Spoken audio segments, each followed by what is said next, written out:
Ketika Salomo selesai mendirikan rumah Tuhan dan istana raja dan membuat segala yang diinginkannya, maka Tuhan menampakkan diri kepada Salomo untuk kedua kalinya, seperti ia sudah menampakkan diri kepadanya di Gibeon.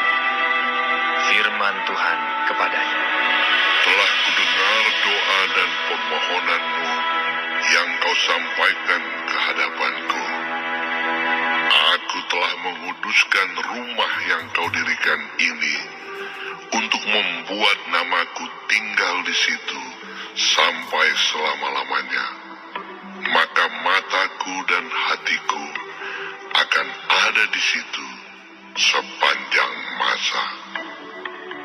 Mengenai engkau, jika engkau hidup di hadapanku sama seperti Daud ayahmu, dengan tulus hati dan dengan benar, dan berbuat sesuai dengan segala yang kuperintahkan kepadamu, dan jika engkau tetap mengikuti segala ketetapan dan peraturanku, maka aku akan meneguhkan tahta kerajaanmu atas Israel untuk selama-lamanya, seperti yang telah kujanjikan kepada Daud ayahmu, dengan berkata, keturunanmu takkan terputus dari tahta kerajaan Israel. Tetapi jika kamu ini dan anak-anakmu berbalik daripadaku, dan tidak berpegang pada segala perintah dan ketetapanku yang telah kuberikan kepadamu, dan pergi beribadah kepada Allah lain dan sujud menyembah kepadanya, maka aku akan melenyapkan orang Israel dari atas tanah yang telah kuberikan kepada mereka, dan rumah yang telah kukuduskan bagi namaku itu akan kubuang dari hadapanku. Maka Israel akan menjadi kiasan dan sindiran di antara segala bangsa, dan rumah ini akan menjadi reruntuhan, sehingga setiap orang yang lewat akan tertegun, bersuit dan berkata, apakah sebabnya Tuhan berbuat yang demikian kepada negeri ini dan kepada rumah ini? Maka orang akan berkata, sebab mereka meninggalkan Tuhan Allah mereka, yang membawa nenek moyang mereka keluar dari tanah Mesir, dan sebab mereka berpegang pada Allah lain, dan sujud menyembah kepadanya, dan beribadah kepadanya. Itulah sebabnya Tuhan mendatangkan segala malapetaka ini ke atas mereka. Setelah lewat 20 tahun, selesailah Salomo mendirikan kedua rumah itu, yakni rumah Tuhan dan istana raja. Oleh karena Hiram, Raja Tirus, telah membantu Salomo dengan kayu aras, kayu sanobar, dan emas, sebanyak yang dikehendakinya, maka pada waktu itu, Raja Salomo memberikan kepada Hiram 20 kota di negeri Galilea. Tetapi ketika Hiram datang dari Tirus untuk melihat-lihat kota-kota yang diberikan Salomo kepadanya itu, maka semuanya kurang menyenangkan hatinya.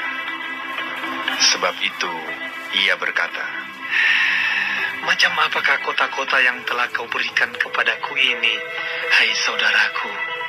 Maka orang menyebutkannya Tanah Kabul sampai hari ini. Adapun Hiram telah mengirim kepada raja 120 talenta emas. Beginilah hal orang-orang Rodi yang telah dikerahkan oleh Raja Salomo. Mereka dikerahkan untuk mendirikan rumah Tuhan dan istana raja dan Milo dan tembok Yerusalem, dan juga untuk memperkuat Hazor, Megiddo, dan Gezer. Sebab Firaun, Raja Mesir, telah maju berperang dan merebut Gezer, lalu membakarnya dan membunuh orang-orang Kanaan yang diam di kota itu. Kemudian diberikannya kota itu sebagai hadiah kawin kepada anaknya, istri Salomo. Maka Salomo memperkuat Gezer. Lagi pula ada orang Rodi yang dikerahkan di Bet Horon Hilir, di Baalat, di Tamar, di padang gurun, yang ada di negeri Yehuda. Dan di segala kota perbekalan kepunyaan Salomo, di kota-kota tempat kereta, di kota-kota tempat orang berkuda, dan di mana saja Salomo menginginkan mendirikan sesuatu, di Yerusalem atau di Gunung Libanon atau di segenap negeri kekuasaannya. Semua orang yang masih tinggal dari orang Amori, orang Het, orang Feris, orang Hewi, dan orang Yebus, yang tidak termasuk orang Israel, yakni mereka yang masih tinggal di negeri itu, dari keturunan bangsa-bangsa itu, dan yang tidak dapat ditumpas oleh orang Israel, merekalah yang dikerahkan Salomo untuk menjadi budak Rodi. Demikianlah mereka sampai hari ini. Tetapi orang Israel tidak ada yang dijadikan budak oleh Salomo, melainkan mereka menjadi prajurit, pegawai, pembesar, perwira, atau panglima atas pasukan kereta dan pasukan berkuda. Inilah pemimpin-pemimpin umum yang mengepalai pekerjaan Salomo. 550 orang memerintah rakyat yang melakukan pekerjaan itu. Segera sesudah anak Firaun pindah dari kota Daud ke rumah yang telah didirikan Salomo baginya, Salomo pun mendirikan Milo. 3 kali setahun Salomo mempersembahkan korban-korban bakaran dan korban-korban keselamatan di atas mezbah yang didirikannya bagi Tuhan. Dan ia membakar korban api-apiannya di hadapan Tuhan. Demikianlah ia menyelesaikan rumah itu. Raja Salomo membuat juga kapal-kapal di Ezion Geber yang ada di dekat Elok, di tepi laut Teberau, di tanah Edom. Dengan kapal-kapal itu, Hiram mengirim anak buahnya, yaitu anak-anak kapal yang tahu tentang laut, menyertai anak buah Salomo.